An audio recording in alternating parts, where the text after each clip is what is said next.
Hello everyone, it's a pleasure to speak to you today. My name is David Deng, and I'm the Research Director of the South Sudan Law Society, talking to you from Juba, the capital of South Sudan. For the last year, I've been conducting research on community engagement in large-scale land investments. As many of you may know, South Sudan recently seceded from the northern part of the country after a long and brutal civil war. It's now faced with huge development challenges, including massive food insecurity. A third of the population is either moderately or severely food insecure, and an almost complete lack of infrastructure. In fact, when the peace agreement was signed in 2005, there's only a single kilometer-long paved road in all of South Sudan. So I started this research just a few months before the referendum on self-determination, in which South Sudanese were to vote whether to remain united with the North or to secede and form their own nation in the South. At the time, we knew of a few high-profile investments, but we suspected that the uncertainty of the time would have discouraged most companies from investing in the country. While it may have discouraged some kinds of investors, others were drawn to the economic opportunities presented by the birth of a new nation. As we traveled from state to state to gather information about land investments, it quickly became apparent that very large land areas were being leased to foreign companies by actors in both the central government and the state-level governments. In total, we uncovered 28 investments, 17 foreign investments, and 11 domestic. All but 3 of the investments were initiated in a 4-year time period, between the start of 2007 and the end of 2010. This is the time immediately preceding South Sudan's Declaration of Independence in 2011. The foreign investments by far covered the largest land areas.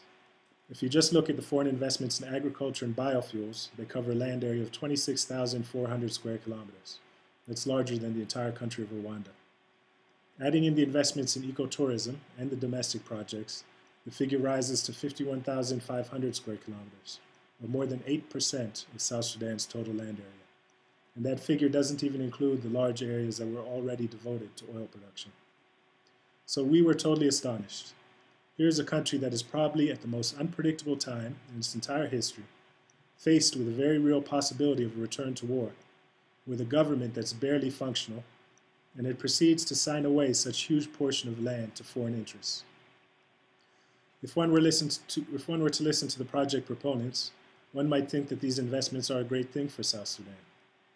Companies say that agricultural investments will bring employment opportunities and increase food production, wean the government from its unhealthy dependency on oil, and provide much-needed services for rural populations. But when you get past the rhetoric to look at the way in which agreements are negotiated, and what the final contracts look like, serious disconnects begin to surface between the company's sale pitch and their proposed activities. There are a number of common problems. First, host communities' land rights are not being respected. There's currently a lot of debate in South Sudan about who should own and control land between communities and the government. While the law is quite clear in recognizing the legitimacy of customary land tenure and community land ownership, some government officials still treat community lands as though they're the property of the government and enter into bilateral deals with companies without first consulting affected populations as required by law. South Sudanese law also requires companies to conduct environmental and social impact assessments prior to any decision being made on the land allocation. Of the 28 investments we looked at, not a single company conducted an impact assessment prior to receiving their lease as required by law. Then when you look at the outcomes of these flawed negotiations, it becomes even less likely that host communities will benefit from the investments. Entire administrative districts, where tens of thousands of people are living, are signed away for 50 or even 100 years on the basis of a 10-page contract, 75% of which is boilerplate language. The contracts all strongly favor the foreign investors. We didn't come across any export restrictions, even in times of high food insecurity in South Sudan, and companies are being permitted unlimited capital repatriation, greatly decreasing the likelihood that profits will be reinvested in South Sudan. In terms of community benefits, companies typically promise to provide communities with a handful of development projects, such as boreholes or a school or road maintenance, and this is meant to compensate for the loss of vast territories of land. Often these promises are simply verbal commitments without any binding language included in the contract. Communities, for their part, are in desperate conditions. They're grappling with food insecurity, poverty, and the residual trauma of war. It's hard for most people to think past their next meal, much less the implications of leasing away their land for such a long period of time. And the implications are serious. Rural communities are entirely dependent on their land for their daily survival. Losing access to the land would have devastating impacts on livelihoods that have already been sorely affected by war and conflict-related displacement.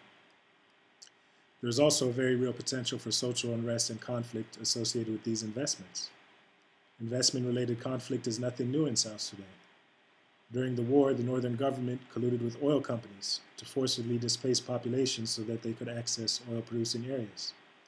In the Nuba Mountains of southern Kordofan state, the government expropriated community land and gave it to elites from Khartoum to establish large mechanized farming schemes, the proximate cause of the conflict in the area.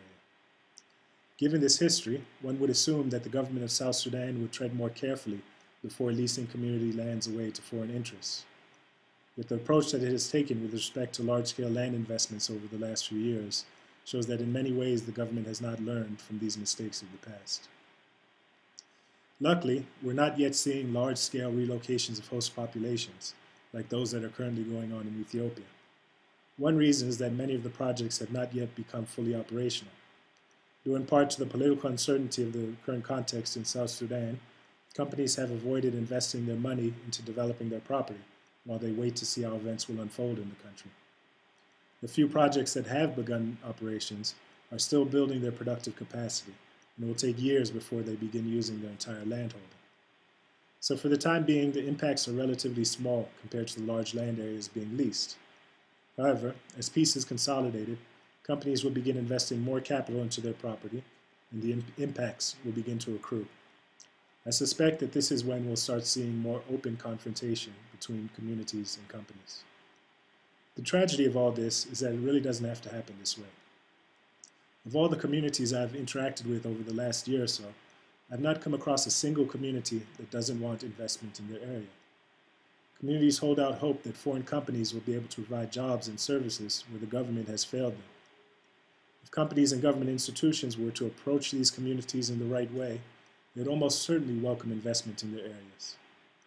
The main challenge lies in effective community engagement. The better relationship between the companies and the host communities, the more safe and sustainable, and ultimately the more lucrative the investment. But how do you bring communities into the process in a way that is fair and efficient? The first thing is to ensure that the interests of host communities are put at the heart of all aspects of investment negotiation, implementation, and monitoring. This means devoting time and resources to the process, upholding communities' rights to free, prior, and informed consent, recognizing the legitimacy of their ownership rights, negotiating directly with communities or their legally empowered representatives, and being willing to explore business models that maximize local benefits. There are many alternatives to large-scale land acquisitions. 99-year leases of entire administrative districts don't make sense, whatever way you measure it. Instead, the government should be looking for innovative ways to create genuine partnerships between foreign capital and local producers that don't involve these ridiculously large leases. Joint ventures, contract farming, outgrower schemes, or models that provide communities with an equity stake in the venture. These all show a great deal of promise in being able to deliver where the centralized large-scale industrial farming has failed. In South Sudan, however, responsible investment may not be enough. This is a tremendously complex environment where even the most well-meaning investment can have negative outcomes. As responsible shareholders, you may have to acknowledge that there are some places where responsible investment is not possible. That is why some of us civil society actors here in South Sudan have been lobbying for the government to establish limits on investment until it is able to put in place a functioning regulatory framework. This could be done through a temporary moratorium that bans all land acquisitions above a certain size for a certain period of time. The hope is that such a move would be a signal to the serious investors that we as South Sudanese are serious about putting our house in order and establishing the kinds of protections that are necessary to attract responsible investment, as opposed to the cowboy investors who are now flourishing in this ambiguous legal environment. Well, I think that's all I have to say. I'm tremendously grateful to the organizers of this event for giving me the opportunity to share some thoughts with the group, and I'm heartened by the fact that there are groups like you out there who are committed to socially responsible investment. Thank you again, and I wish you all success in your various pursuits. All the best.